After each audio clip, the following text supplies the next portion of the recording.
অস্বীকার বলার মানুষ শুনো, আমার আল্লাহ রাব্বুল আলামিন কই তোমাদের জন্য এমন এক কিতাব দান করলাম, যেই কিতাবের ভিতরে, যেই কিতাব কোনো সন্দেহ নাই।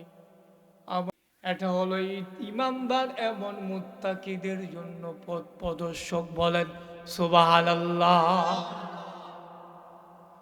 অন্ধকার মানুষের জন্য আমি আরো সহজভাবে বুঝাই, আপনি বুঝবেন।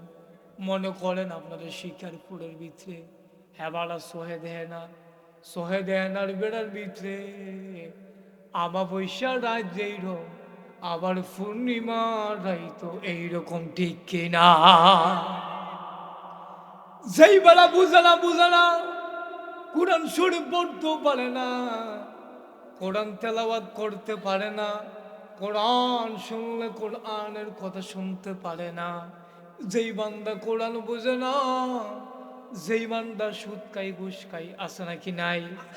এই বান্দার আপনি যদি কোরআন শরীফ যদি মনে করেন, আমি সিম্পল উদাহরণ দিতেছি, কোরআন শরীফের অক্ষরগুলা যদি বাবা পানি দিয়া গুললে গুললে বাড়ারে খাওয়ান, হ্যাঁ বাড়ারে খাওয়াইতারবেন, এবার আর হেদায়ত হইতো না, ঠিক কিনা?